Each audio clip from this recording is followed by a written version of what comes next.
Mechanics फरवरी मार्च 2020 इसका एक variant होता है। ये वाला पेपर ट्राई आउट करते हैं। इसमें जो g की वैल्यू है, use numerical value for acceleration due to gravity, वो 10 मीटर पर सेकेंड स्क्वायर, ये हम लोग इस्तेमाल करेंगे। बाकी सारी चीज़ें वही है जो कि एक नॉर्मल मैथ के पेपर के अंदर होती है। क्वेश्चन को हाईलाइट करते जाएंगे, कौन सा क्वेश्चन किस टॉपिक का है। तो ये पहला टॉपिक पहले पढ़ते हैं फिर लिखते हैं। अ लॉरी ऑफ मास 16,000 kg, ये इसका मास है, travelling along a straight horizontal road. Engine of the lorry is working at a constant power and the work done by the driving force in 10 seconds is this much. Find, क्या क्या चीज़ें ढूंढनी है। Find the power of the lorry's engine. उसके बाद कह रहे there is a constant resistance force acting on the lorry of magnitude 2400 Newton. Find the acceleration of the lorry at the instant when its speed is 25 meters per second.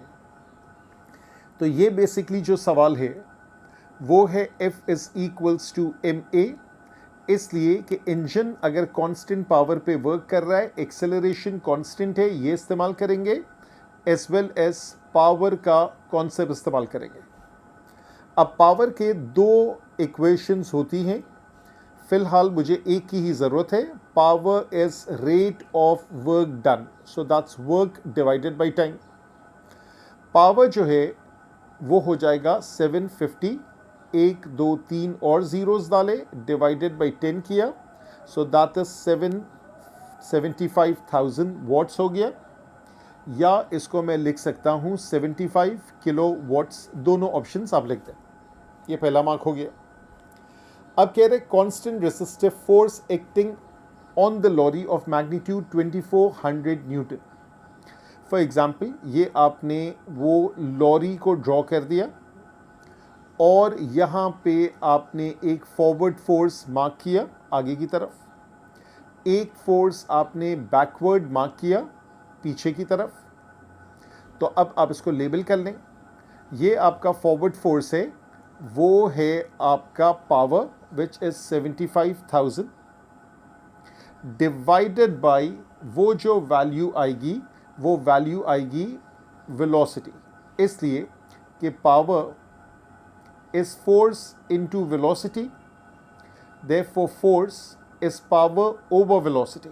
अब ये वाला जो concept है, ये वाला कॉन्सेप्ट आ गया है, ठीक है। तो अब आप क्या करेंगे, अब आप ये करेंगे कि फॉरवर्ड फोर्स ये है, बैकवर्ड फोर्स रेजिस्टिव फोर्स है, इसका difference is mass into acceleration.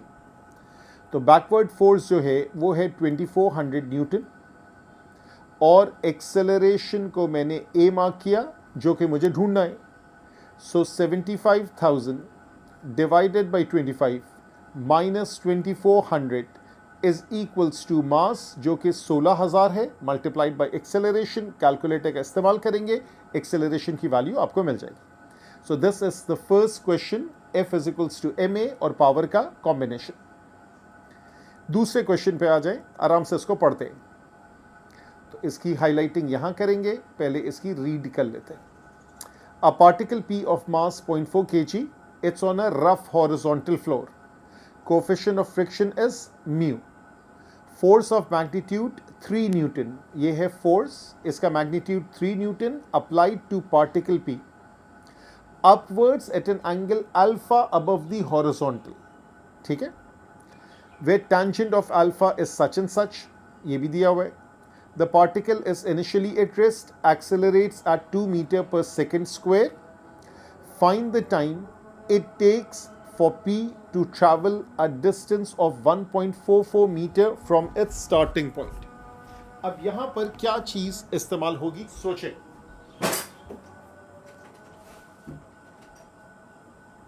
यहाँ पर बेसिक काइनेमैटिक्स की इक्वेशन स्टार्ट होगी। तो पहला हिस्सा जो है that is related to kinematics. तो आपने लिखा काइनेमैटिक्स, और काइनेमैटिक्स के लिए आपके पास है initial velocity 0 metre per second, acceleration 2 metre per second square, आपके पास है डिस्टेंस है 1.44 मीटर्स, और इसको टाइम चाहिए, और एट द सेम टाइम इसको बस टाइम ही चाहिए। तो ऑप्शन 1, मैं दोनों ऑप्शंस बता देता हूँ। ऑप्शन 1 ये है s is equals to u t plus half a t square इस्तेमाल कर लें। आई थिंक यही ज़्यादा बेहतर ऑप्शन है। s की जगह 1.44 आ गया, यू टी की वजह से 0 हो गया, that's half into 2 into t square. तो बिल्कुल सिंपल सी वर्किंग है, t comes out to be 1.2 seconds.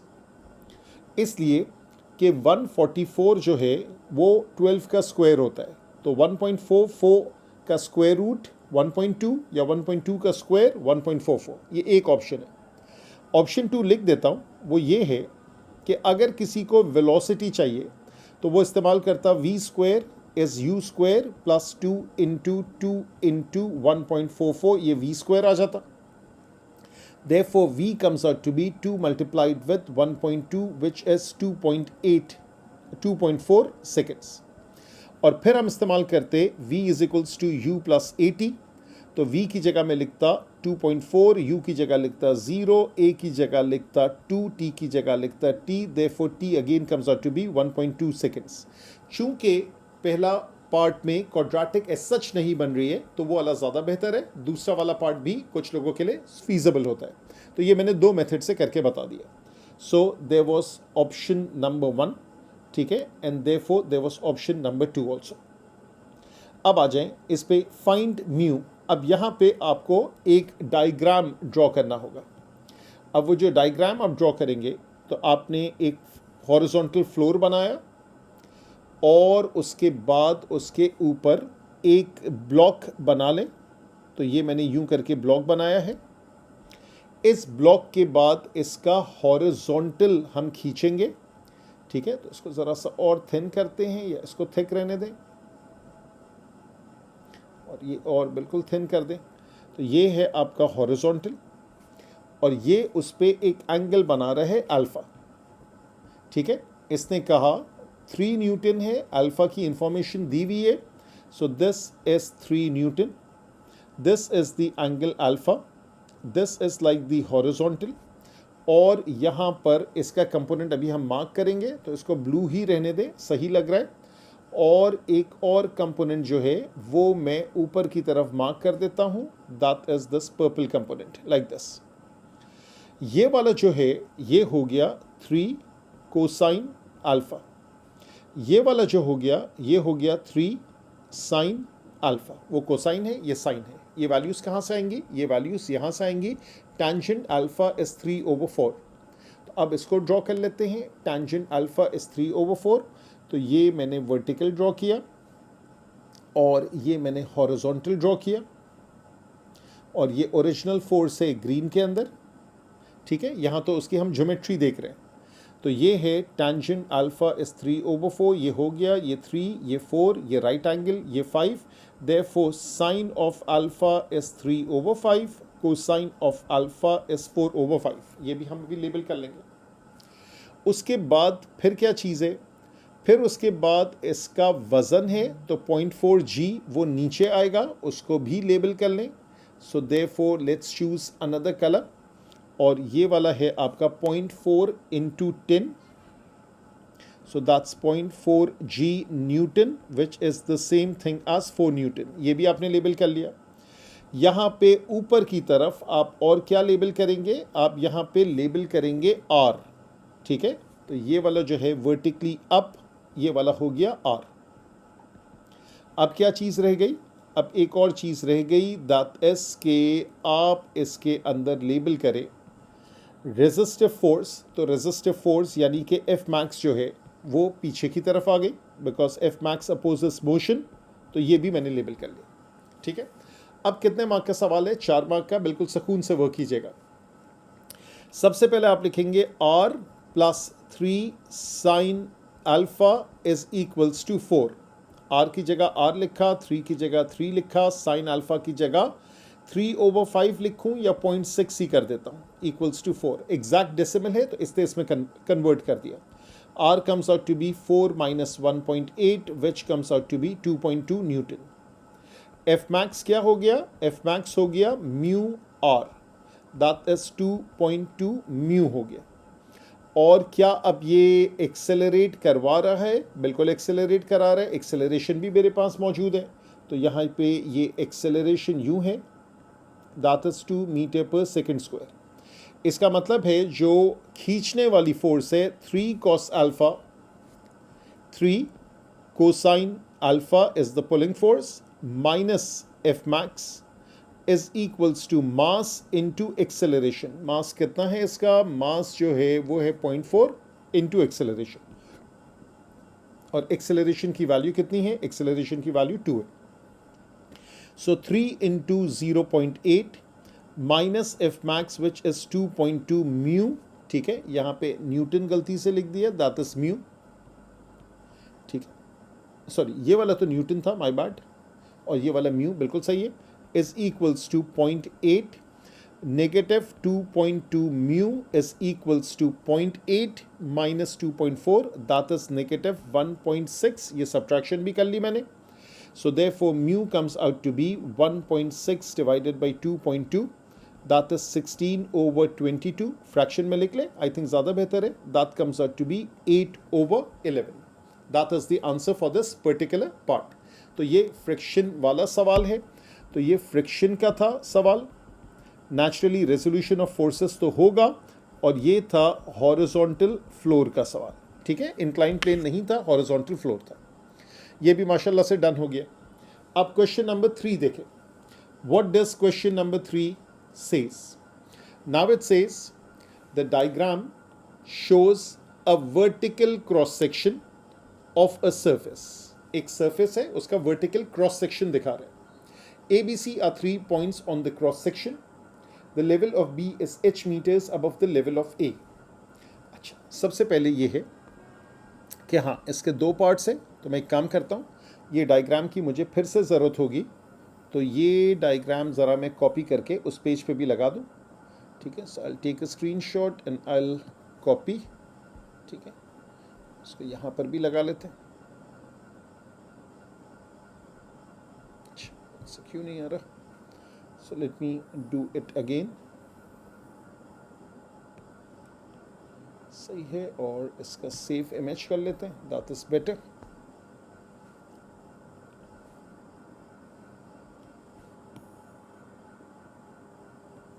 चलो जी, अब यहाँ ये कह रहे कि आपके पास the level of B is h metres above the level of A. ये एक आपका h का लेवल आ गया, सही है. और उसके बाद the level of C is 0.5 metres below the level of A. उसके बाद कह रहे हैं a particle of mass 0.2 kg is projected. ठीक है, अब जो पार्टिकल है वो आप जो प्रोजेक्ट कर रहे हैं वो कहाँ से कर रहे हैं? From A. इनिशियल स्पीड जो है वो 5 मीटर पर सेकेंड है.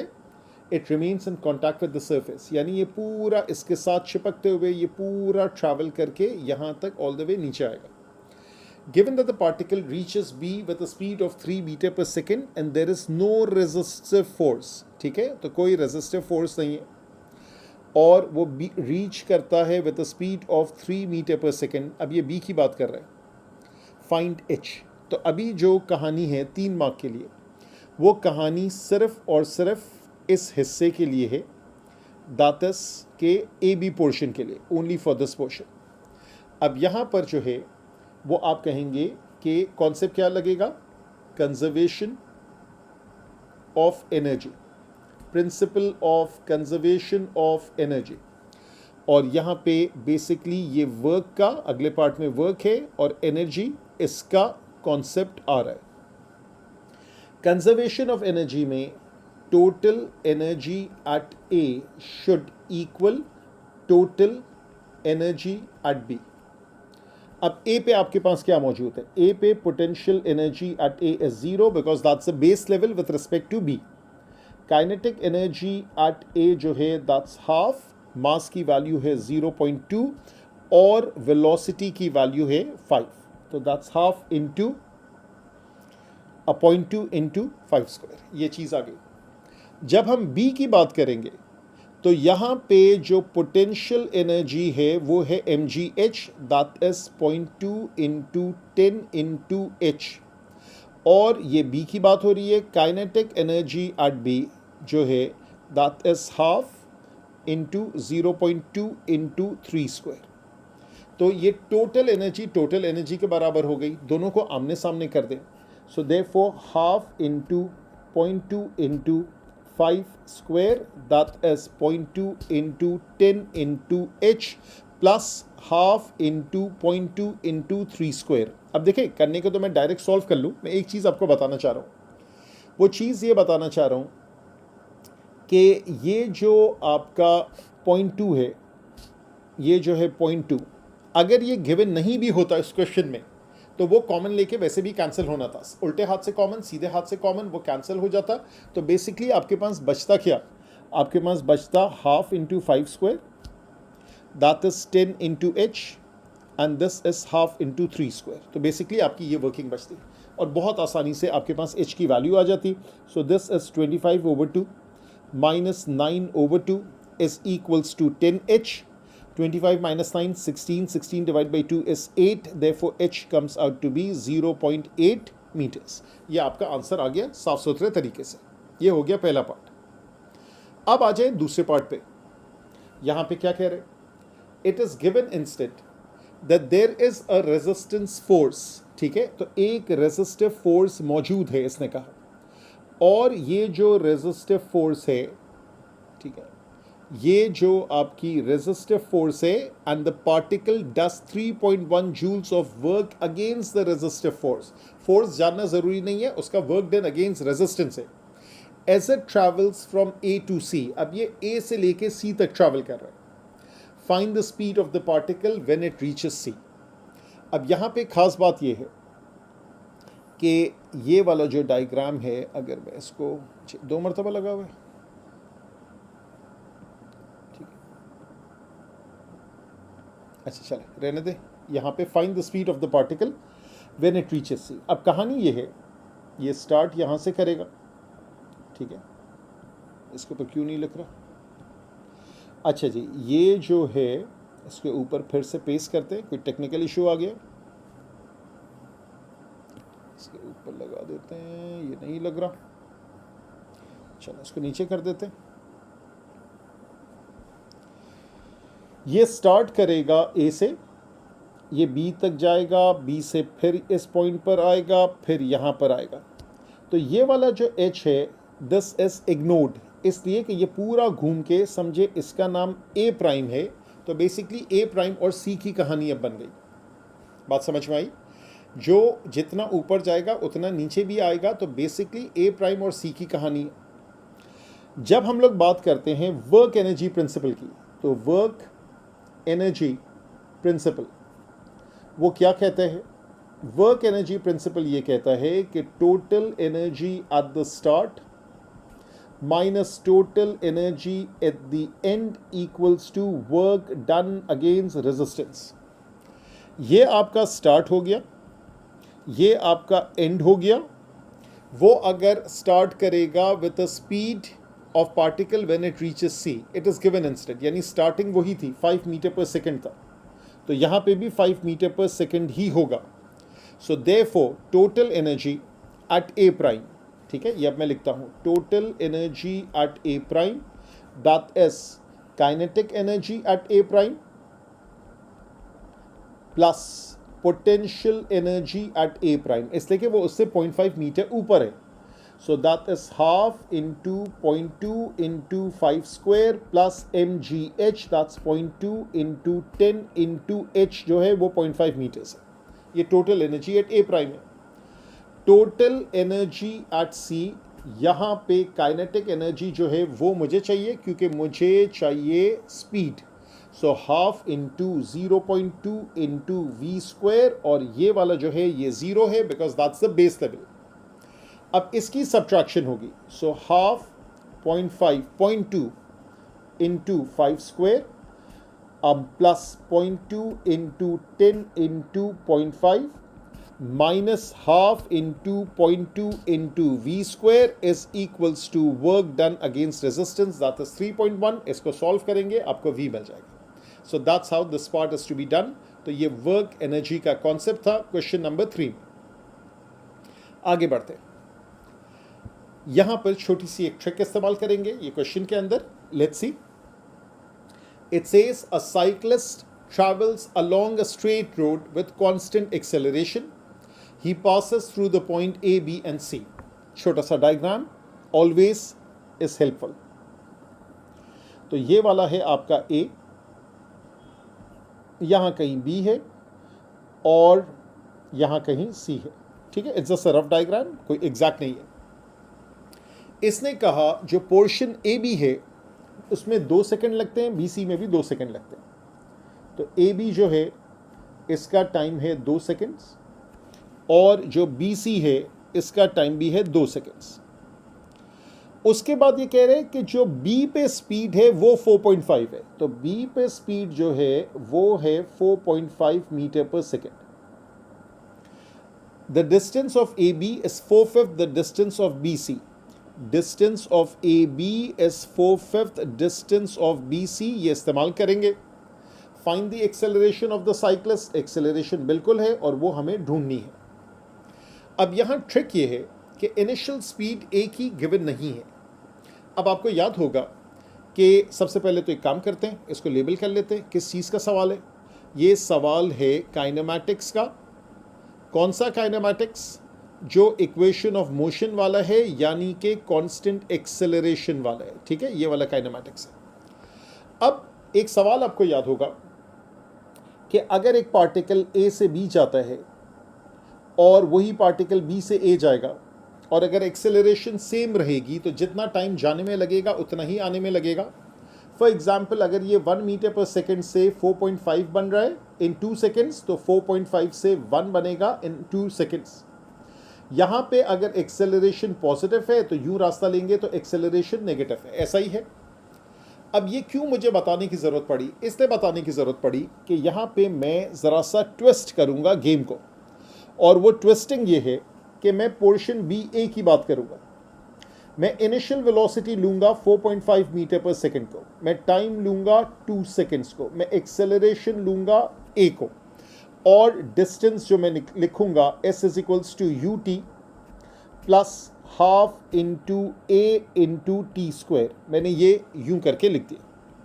नेचुरली इसको मैं सिंप्लीफाई करता हूँ. दैट इज 4.5T और ये हो जाएगा हाफ AT स्क्वायर. और तो नहीं, मेरे ख्याल से ये था कि टाइम की वैल्यू 2 है. हाँ बिल्कुल, इसको लिखेंगे. ये हो गया 2, तो ये हो गया, यहाँ पे करते हैं हाफ इंटू 2 स्क्वायर. तो हाफ और 4 जो है ये कैंसिल हो गया. तो ये हो जाएगा 2 divided by this thing, that is 2A. तो ये यूं करके आ जाएगा डिस्प्लेसमेंट ऑफ AB. अगर मैं बात करूंगा पार्टिकल BC की, ठीक है, तो BC में BC ही ले रहा हूं क्योंकि इनिशियल वेलोसिटी जो है वो 4.5 है मीटर्स पर सेकेंड. टाइम जो है वो 2 सेकेंड्स है. एक्सेलरेशन अननोन है. डिस्प्लेसमेंट ऑफ BC जो है that is UT plus half into A into T square 2 square. हाँ, एक चीज़ तो गलती हो गई. वो गलती क्या है जिसको मैंने ओवरलुक किया? Of course you should always double check. वो ये है कि यहाँ पे एक्सेलरेशन जो है वो नेगेटिव है और यहाँ पे जो एक्सेलरेशन है वो पॉजिटिव है. क्यों? क्योंकि वो तो A से B जा रहा था ना, हम तो BA ले रहे.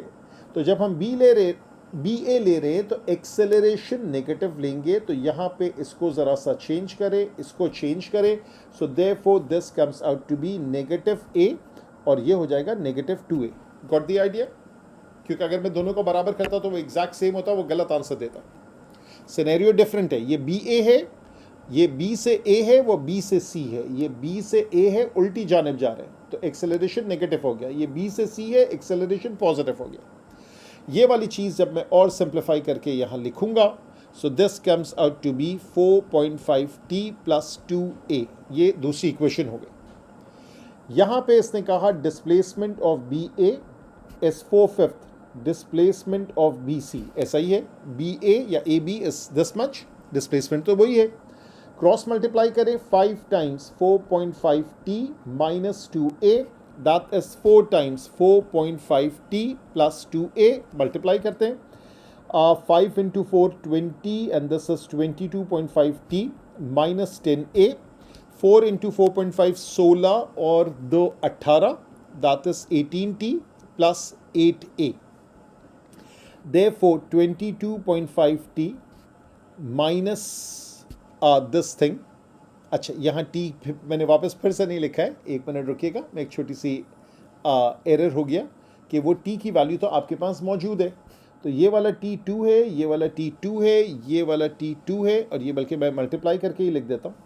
तो ये वाला पहले ब्लू निकालें और ब्लू मार्कर से मैंने लिखा 4.5 इंटू 2, तो ये वाला हो गया 9, ठीक है, तो ये वाली चीज़ हो गई 9, और ये वाला जो है 4.5 इंटू 2, ये वाला भी हो गया 9, ठीक है। अच्छा जी, अब यहाँ से इसकी वर्किंग स्टार्ट करें। उसकी वर्किंग ये है 9 minus 2a is equal to 4/5 9 plus 2a, और ये हो जाएगा 5 9s are 45, 5 into 2 is 10a, ये हो गया 4 9s are 36 and 4 into 2 is 8a, ऐसा ही है, और एक तरफ बुला लें, सो -10 -8 -18a, 36 minus 45, that is -9, therefore a comes out to be 0.5 metre per second square. तो ये वाली वर्किंग आपकी आ जाती है एक्सेलरेशन की, माशाल्लाह से इट्स डन। अब क्या कह रहे हैं, फाइंड ए सी, ये तो 3 मार्क का है, ये सिर्फ जो है आप उसको क्या करेंगे, ए सी जो है वो आप एवेल्यूएट करेंगे, तो ए सी ये रहा, ए से बी और बी से सी, ठीक है ना। तो एक काम कर लें, पार्ट 2 मैं यहीं लिख देता हूँ, डिस्प्लेसमेंट ऑफ ए बी या B A, that is 9 minus 2a, ठीक है ना। So that is 9 minus 2 times half, 9 minus 1 that is 8 metres. Displacement of B C जो है वो 5/4 होना चाहिए, that's 5/4 into displacement of A B, that's 5/4 into 8, 4 1s are 4 2s are 2 5s are 10, ये हो गया 10 metre, therefore total displacement AC, AC ही पूछा है, बिल्कुल AC पूछा है, that is 8 + 10 which is 18 metres. यहाँ तक माशाल्लाह से डन हो गया। अच्छा जी, अगर कुछ डबल चेक करना हो तो ये वाला एक डबल चेक कर लेते हैं, इसकी मार्क स्कीम आगे ही लगी हुई है, दिस इज क्वेश्चन नंबर 4, और वो टेढ़ी आपको नजर आएगी because that's how it's pasted. So question number 4 ए की वैल्यू ये रही 0.5, ये आपको नज़र आ गई है, और पार्ट बी की जो वैल्यू है दैट इज माशाल्लाह से 18 मीटर्स, ठीक है। तो ये इस तरीके का वर्किंग इसकी आ गई है। चले जी, हम लोग अपने क्वेश्चन में फिर से पहुंच जाते हैं। अब आ जाएं क्वेश्चन नंबर 5 पे, नज़र आ रहे रेजोल्यूशन और रिजल्टेंट और इक्विलिब्रियम इस तरह का है। Coplanar forces acting on the same plane, किसी और एंगल ऑफ एलिवेशन डिप्रेशन से नहीं आ रहा है, और मुझे इसकी भी ज़रूरत होगी अगले पेज पे, तो इसको भी यहाँ से कॉपी कर लेते, टेक स्क्रीनशॉट और इसको सेव इमेज कर दिया, ठीक है। इसको ज़रा सा यहाँ लगा देते हैं इसमें से,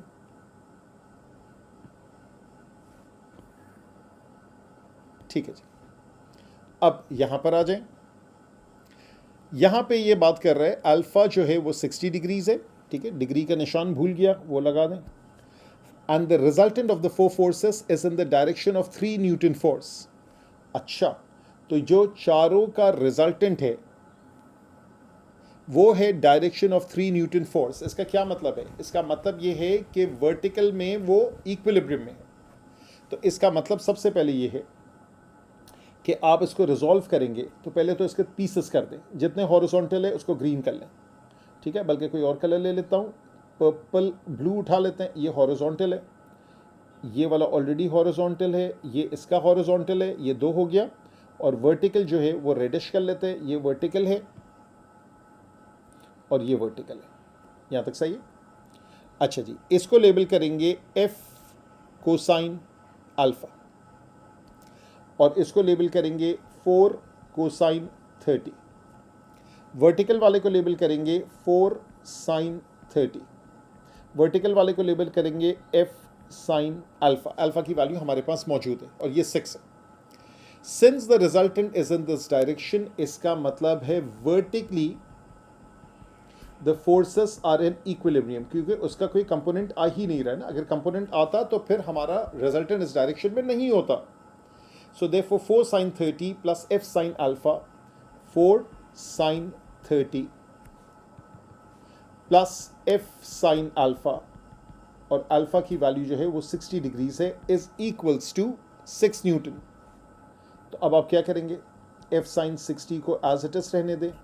that is 6 minus 4 sin 30, that's 6 minus 4 into half, 6 minus 2 ये 4 बन गया, और f जो है sin 60 की अगर एग्जैक्ट वैल्यू इस्तेमाल करेंगे √3/2, therefore f comes out to be 4 into 2 divided by √3, that is 8/√3।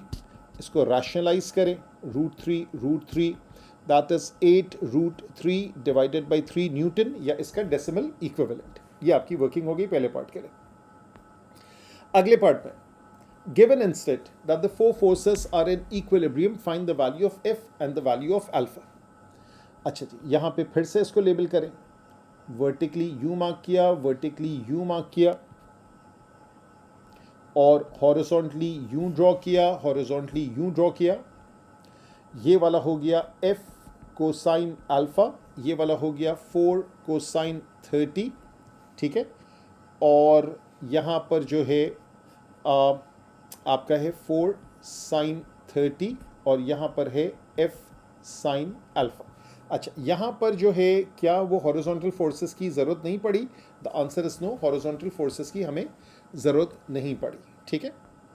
अच्छा जी, कमिंग बैक टू दिस, अब आप हॉरिजॉन्टली रिजॉल्व करेंगे तो क्या होगा, f cosine alpha plus 3 is 4 cosine 30। तो यहाँ से f कोसाइन अल्फा को सब्जेक्ट बना लें, that is 4 cosine 30 minus 3। Calculator का इस्तेमाल करेंगे, ये आंसर आएगा। This is equation number 1। Vertically subject बनाएं, 4 sine 30 plus f sine alpha equals to 6। f sine alpha को सब्जेक्ट बनाएं, दैट इज 6 माइनस 4 साइन 30। ये कैलकुलेटर से आसान है।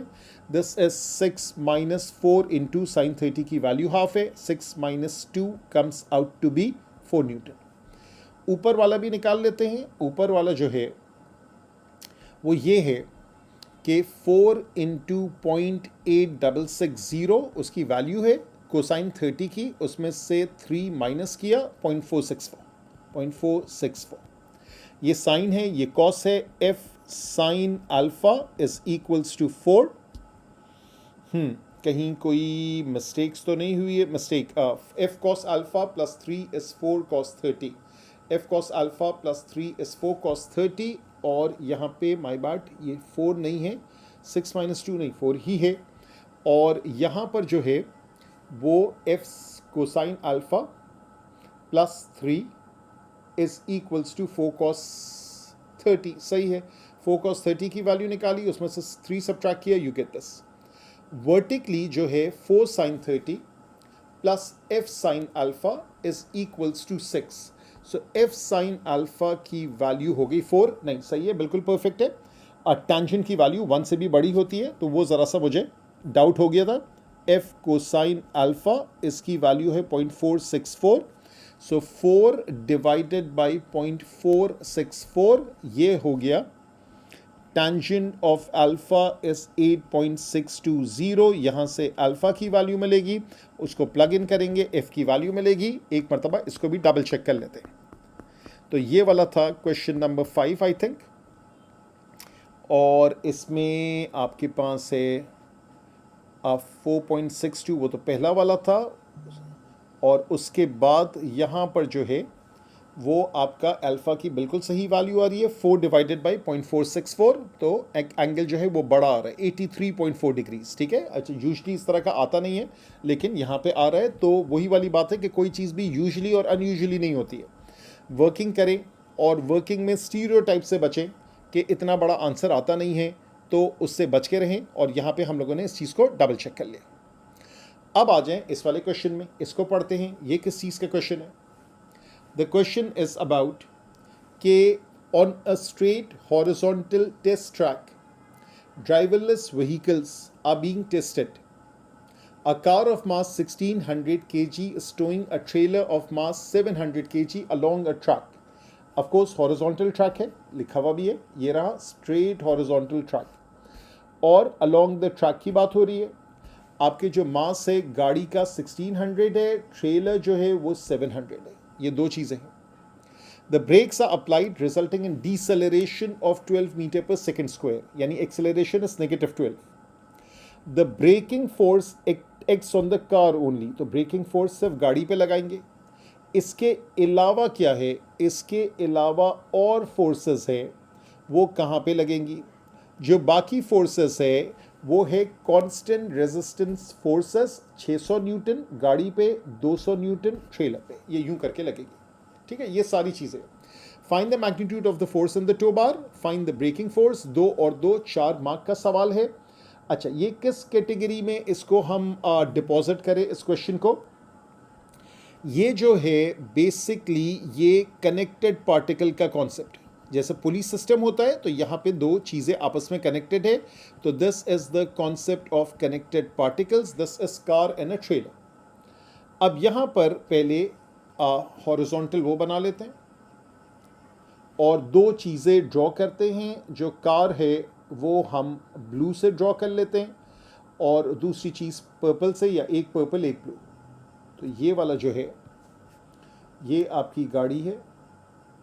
ठीक है, अजीब सी बनी है, चलिए यूँ कर लेते हैं। This is the car and this blue one is the trailer. ठीक है, अब ये जो ट्रेलर है इसके नीचे आपके थोड़े से पहिए बना देते हैं और यहाँ पे ये कार आ गया। ये कार है, ये ट्रेलर है, they are connected by a tow bar. तो इनको आपस में कनेक्ट कर लेते हैं एक टो बार से, वो टो बार यूं करके आ गई। यहाँ पे फॉरवर्ड फोर्स जो है वो 0 है। इस देखिए गाड़ी में ब्रेक लगा दी है तो फॉरवर्ड फोर्स जो है वो 0 न्यूटन है, उसको मैं लेबल कर रहा हूँ। गाड़ी के ऊपर इनके मासेस लिखे हुए हैं। ब्रेक एक्सेलरेशन जो है वो नेगेटिव 12 है मीटर पर सेकेंड स्क्वायर। उसके बाद है ब्रेकिंग फोर्स जो है वो कितनी है? Find the magnitude of force and find the braking force. अच्छा, ब्रेकिंग फोर्स को मैं मार्क करता हूँ R। तो ये वाली जो रेजिस्टिव फोर्स है ये वाली मैंने मार्क कर दी है R। अलग से जो फोर्सेस है वो 600 न्यूटन गाड़ी पर है, ये 600 न्यूटन गाड़ी पर है, 200 न्यूटन जो है वो ट्रेलर पर। ये भी हो गया। यहाँ पे टो बार में टेंशन होगी, ये टेंशन इसके लिए भी है, इसके लिए भी है। अब इसने एक चीज़ पहले पूछी, एक चीज़ बाद में, मैं एक शॉर्ट में करूँगा, दोनों चीज़ें एक साथ निकलेंगी। यानी एक जो पूरा सिस्टम है मैं उसको डील करता हूँ। जब मैं कार की बात करूँगा तो मैं लिखूँगा 0 minus R minus 600 minus tension is equals to, गाड़ी का मास कितना है? गाड़ी का मास है 1600 into acceleration negative 12, 1600 into negative 12, this is equation 1। जब मैं ट्रेलर की बात करूँगा तो मैं कहूँगा T minus 200 is equals to 700 into negative 12। इन दोनों को जब हम ऐड करेंगे, ठीक है, जब इसको ऐड करेंगे, सो that is the equation of the system, that is negative R negative 800, TT cancel हो जाएगा, that is 1600 plus 700, that is 2300 into negative 12। तो यहाँ से मुझे पहले R भी मिल सकता है। ठीक है, और अगर मैं सिर्फ इस पे फोकस करूं तो मुझे टेंशन मिल जाएगा। Tension minus 200 is equals to 700 into negative 12, so 700 into 12, ये नेगेटिव था 8400, और इसमें जब 200 ऐड होगा so T comes out to be negative 8200। इसका क्या मतलब है? ये नेगेटिव का क्या मतलब है? बहुत अरसे बाद इस तरह का सवाल पूछा। Instead of tension is a compression, tension का उलट इट्स अ कंप्रेशन। टेंशन का मतलब है खिंचाव, कंप्रेशन का मतलब है दबाव। ठीक है, तो वो गाड़ी और वो आपस में टकराने की कोशिश कर रहे हैं, so that's why this is compression. ये इसकी वैल्यू आ गई और इसी तरीके से R की वैल्यू भी आ जाएगी। तो दोनों काम हमने कर लिए। तो माशाल्लाह से क्वेश्चन नंबर 6 इज डन। अभी नहीं, इट्स नॉट डन येट, आगे और भी चीज़ है। At the instant when the brakes are applied, इसका मतलब है और टॉपिक भी आ गए। तो अब यहाँ पे क्या चीज़ आएगी वो देखते हैं। At this instant the car is 17.5 metre from the stationary van, show that the car hits the van with the speed of 8। After the collision the van starts to move and this thing. अच्छा, तो अब दो चीज़ और आ गई। उन दो चीज़ों के लिए असल तो एक चीज़ आई, दैट इज मोमेंटम, लेकिन मोमेंटम के लिए बेसिक काइनेमैटिक्स की ज़रूरत है, तो वो चीज़ भी आ गई। अब क्या कह रहे हैं, इसकी जो स्पीड है वो 22 मीटर पर सेकेंड है। Car has a speed at this instant the car is 17.5 meter away from the stationary van which is directly in front of the car.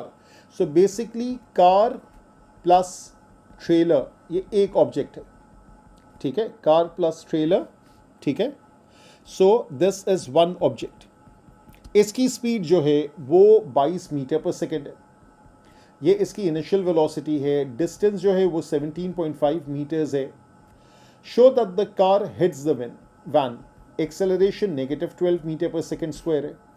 So v square is u square plus 2 into negative 12 into 17.5। पहले ये evaluate करते हैं, 2 into 12 into 17.5, ये आपका आता है 420 with a negative sign, और 22 into 22 that comes out to be 480. So therefore v square 64 आता है, therefore v comes out to be 8 metre per second. ये तो बहुत आसान वर्किंग थी, ये भी डन हो गया। अगले पार्ट में क्या कह रहे हैं, after the collision the van starts to move with speed of 5 metre per second. अच्छा, अब ये सिनेरियो क्या है, एक छोटे से डायग्राम्स बनाते हैं। This is car and trailer, this is car and trailer, this is the van, this is the van. तो इसको लेबल करते हैं, ये कार प्लस ट्रेलर है, ये वैन है, ये कार प्लस ट्रेलर है, ये वैन है।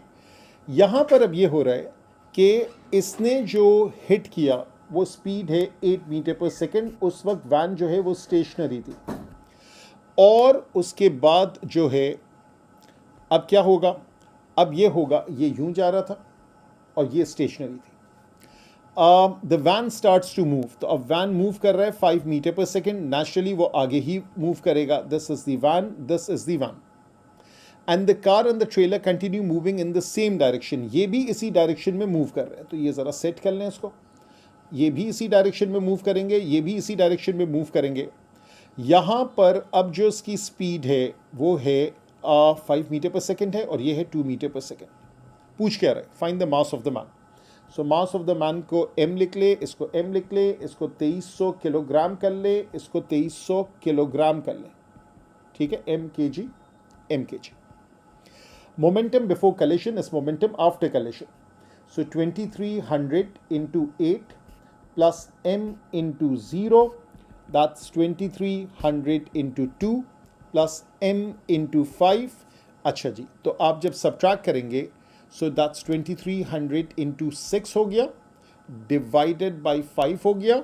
सो the mass of the van is 2760 kilogram. And let's double check कि ये क्या आंसर आता है। This is question number 6।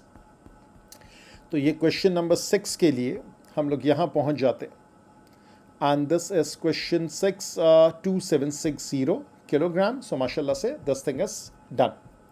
अब आते हैं द वेरी लास्ट क्वेश्चन, और अब ये क्वेश्चन किस चीज़ का है, गौर से देखें, साफ साफ बोल रहा है किस चीज़ का है।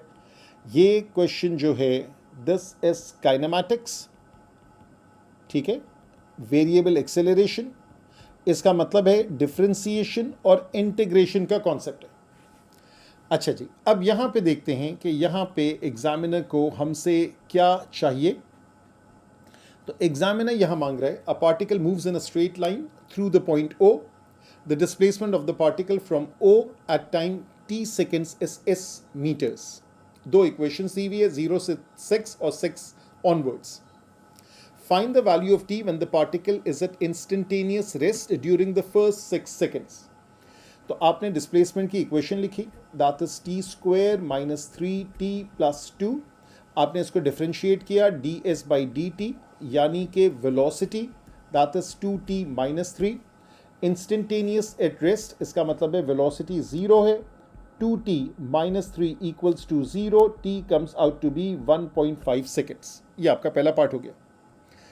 At t is equals to 6, the particle hits a barrier at point P and rebounds. Find the velocity at which the particle arrives at P. तो उसके बाद जब हम velocity निकालेंगे, that's 2 into 6 minus 3, that is 9 meter per second. This is the velocity with which it hits the barrier. और जो दूसरी velocity है वो भी निकाल लें. तो velocity SS 24 over t, SS 24 t raised to power of minus 1, इस तरह लिखा, minus 1/4 t square plus 25, minus 1/4 t square plus 25. Therefore velocity जो है वो हो जाएगा minus 1 24 t minus 2, minus 1/4 अपनी जगह पे, यहाँ से 2t आया, 25 का 0 आया. So therefore this is minus 24 over t square minus half t. ये आपकी इक्वेशन आई वेलोसिटी की. जब t की वैल्यू 6 है, इसको प्लग इन करेंगे, so that's minus 24 over 6 square minus half into 6. 24 over 6 square is 24 over 36, minus half into 6 is minus 3. तो यहाँ से आपकी जो वैल्यू है वो फ्रैक्शंस में लिख लें, क्योंकि ये आ रही है 2/3, ये आ रही है -3. सो देयरफॉर दिस इज -3 2/3. और अगर डेसिमल्स में लिखने का मूड है तो -3.666 विच इज 3.67 मीटर्स पर सेकेंड. ये इससे रीबाउंड करेगी. ठीक है, तो ये वाली जो वेलोसिटी है ये रीबाउंड वाली वेलोसिटी, ये भी इसने बता दी. अब क्या चाह रहे हैं? अब ये चाह रहे find the total distance travel by the particle in the first 10 seconds of its motion. बहुत दिनों के बाद ये वाला क्वेश्चन मुझे नजर आया. टोटल डिस्टेंस के लिए क्या करते हैं? टोटल डिस्टेंस के लिए हम एक कॉन्सेप्ट इस्तेमाल करते हैं. हम लोग हमेशा इनिशियल की बात करते हैं, हम लोग टर्निंग पॉइंट्स की बात करते हैं. अब टर्निंग पॉइंट्स आपके क्या क्या हैं? आपके जो टर्निंग पॉइंट्स हैं वो है कि t इज इक्वल्स टू 0 है और t इज इक्वल टू 1.5 है. ये भी था, कम्स टू रेस्ट. फिर उसके बाद था turning point 1.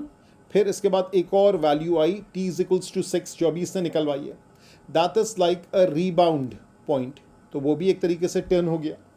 And then we are talking about finally, तो that is t is equals to 10 initially, finally and a turning point या rebounding point in between. So this is the first time that you are getting a rebounding point. अब इसके अंदर क्या करेंगे? इसके अंदर आप मुख्तलिफ डिस्प्लेसमेंट निकालेंगे. तो ये वाला जो है s तो दोनों से सेम आएगा. ठीक है, तो आसान इक्वेशन से ही निकाल लें. जब t की वैल्यू 0 है तो s की वैल्यू 2 आएगी. इसको मैं ज़रा उस तरफ ले आऊँ. t square minus 3t plus 2. So s is equals to t square minus 3t plus 2. जब t की वैल्यू 0 डालूंगा s की वैल्यू 2 आएगी. जब t की वैल्यू 1.5 डालूंगा s की वैल्यू, इसको कैलकुलेटर में डालना पड़ेगा, 1.5 स्क्वेयर माइनस 3 टाइम्स 1.5 प्लस 2, और ये आती है -0.25. ठीक है, इसका मतलब है ये दूसरी डायरेक्शन में जा रहा है. जब t की वैल्यू 6 में प्लग इन करूंगा, सो ये वाली जो वैल्यू है उसको भी आपने कंसिडर करना है, लेकिन बल्कि वो तो टकरा रहा है ना. So t is equals to 6, ये पहले इवेल्युएट करते हैं. s is equals to 6 square minus 3 into 6 plus 2, that is 36 minus 18 plus 2. 36 minus 16, that comes out to be 20 metres. ये 3 पहले वाले से आ गए. अच्छा, ये वाला अगर दूसरे में भी डालते तो कोई इशू नहीं था. दूसरी इक्वेशन क्या है? दूसरी इक्वेशन है 24 over t minus t square over 4. दूसरी इक्वेशन है 24 over t minus t square over 4 plus 25. ये डाल के देखें इसमें. t is equals to 6, therefore s is equals to 24 over 6 minus 6 square over 4 plus 25. 24 over 6, 6 4s are 36 over 4 is 9 plus 25. 25 plus 4, 29 minus 9, that is 20 metre. तो ये और ये naturally same देंगे. अब जो आखिरी वैल्यू है 10, वो इसमें ही डालनी पड़ेगी. So T is equals to 10, S is equals to 24 over 10 minus 10 square over 4 plus 25. 24 over 10 2.4 हो गया, 100 over 4 is 25, ये 25 cancel, that comes out to be 2.4. अच्छा जी, अब क्या चीज़ है आपके पास? आपके पास चार डिस्टेंसेस हैं, 2 negative 0.25, so S is equals to 2, S is equals to negative 0.25, S is equals to 20, दोनों इक्वेशन से सेम आ रहा है, and last but not the least, that is S is equals to 2.4. अब इसका तरीका ये होता है कि आप जो है वो एब्सोल्यूट डिफरेंस लेते हैं, ठीक है? कैसे डिफरेंस लेते हैं देखते जाएं गौर से। इसका और इसका जो डिफरेंस है पहले वो ले लेते हैं, ठीक है? उसके बाद इसका और इसका डिफरेंस ले लेते हैं, उसके बाद इसका और इसका डिफरेंस लेते हैं और उसको ऐड करते हैं। क्या उसको टोटल डिस्टेंस चाहिए? उसको टोटल डिस्टेंस चाहिए। तो वो जो टोटल डिस्टेंस है दैट इज 2 माइनस नेगेटिव 0.25, ये निकाल लेंगे, दैट इज 2.25। दूसरा निकालेंगे नेगेटिव 0.25 माइनस 20, डिफरेंस निकाल रहे हैं ना, so that comes out to be 20.25। तीसरा निकालेंगे 20 minus 2.4, that is 17.6। So therefore the total distance is 2.25 plus 20.25, ये कितना हो गया? 20.5 एंड 22.5 प्लस 17.6, ये आपका टोटल डिस्टेंस हो गया। That comes out to be 40.1 metre. और अगर वो पूछता द एवरेज वेलोसिटी तो वो हम कहते 40.1 divided by 10, that is metre per second, that is the average velocity. अच्छा जी, सो माशाल्लाह से ये वाला जो पेपर है फरवरी मार्च 2020 जिसका एक वेरिएंट होता है M1 का, वो माशाल्लाह से हमने डन कर दिया। So now go through the paper, jot down every point and study everything in detail. Take care.